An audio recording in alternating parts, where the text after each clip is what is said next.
মাননীয় সদস্য উম্মি ফারজানা সত্তার, মহিলা আসন 21, আপনার সময় 7 মিনিট।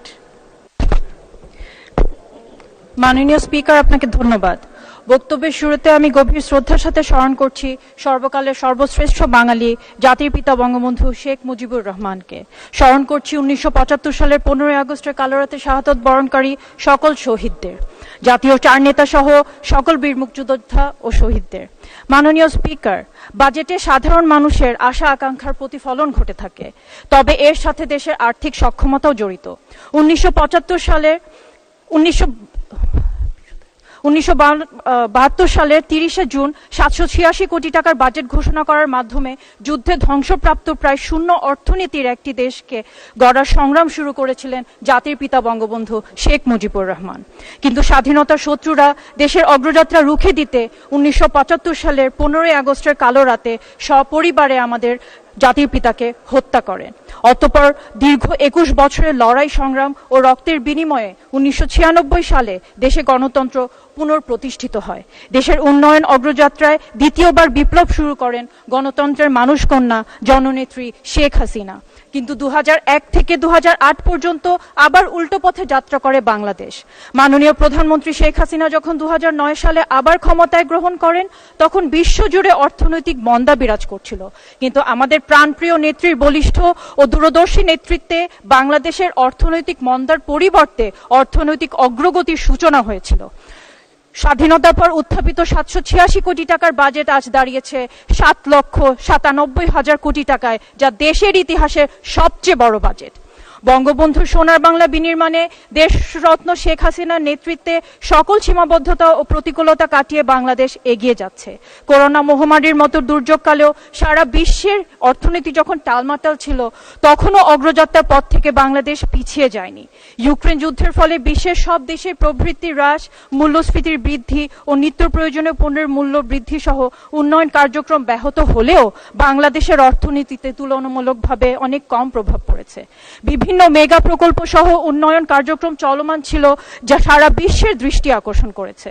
আর্থসামাজিক উন্নয়ন বিবেচনায় সমগ্র বিশ্বে বাংলাদেশ আজ এক অবাক বিস্ময়।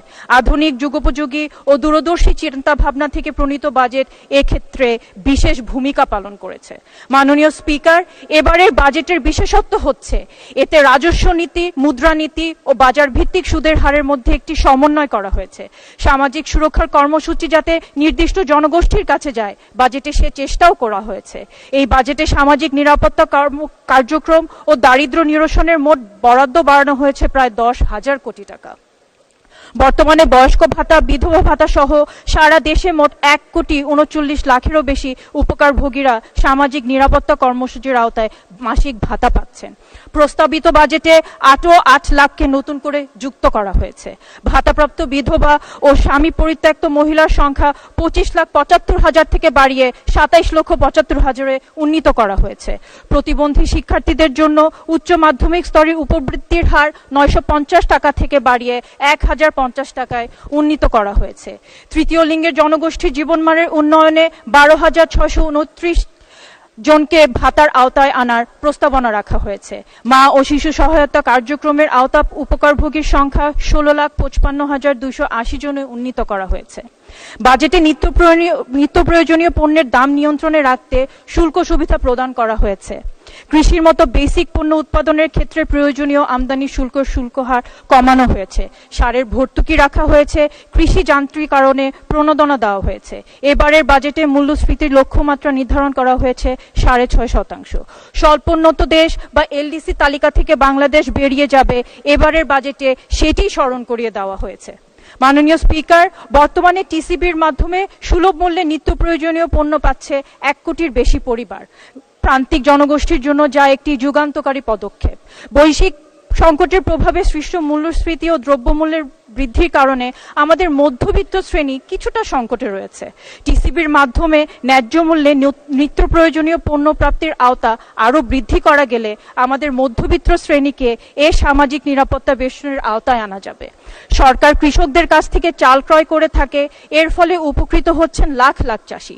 টিসিবির কার্যক্রমের প্রসার ঘটাতে কৃষকদের সাথে সমন্বয় সাধন করা গেলে এক্ষেত্রে সুফল পাওয়া যাবে বলে আমি মনে করি।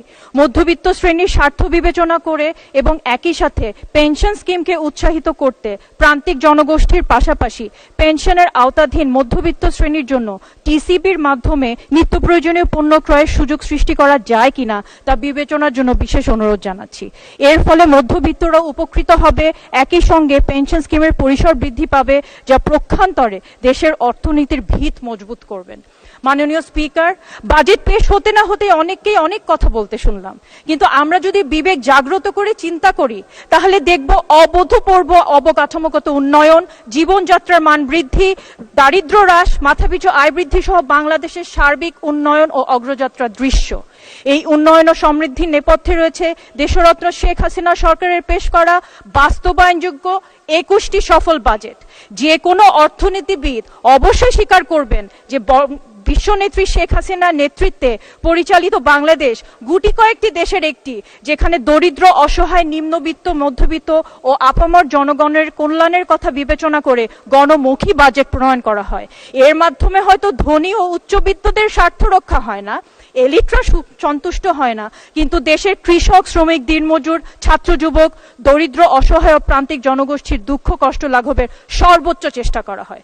শুধু তাই নয়, জননেত্রী শেখ হাসিনা দারিদ্র্য বিমোচনের কার্যক্রম সফলভাবে বাস্তবায়ন করে দেখিয়েছেন।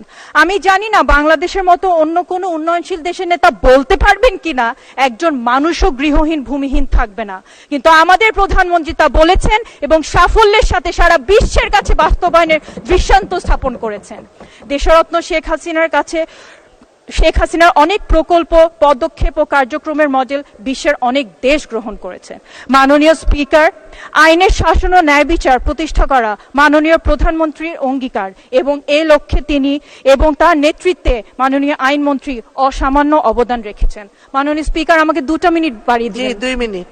ধন্যবাদ মাননীয় স্পিকার। বর্তমানে দেশে বিচারাধীন মামলার সংখ্যা প্রায় 42 লাখেরও বেশি। আজ থেকে নতুন কোনো মামলা না নিলেও এই সংখ্যক মামলা নিষ্পত্তি করতে প্রায় 10 বছর লেগে যেতে পারে।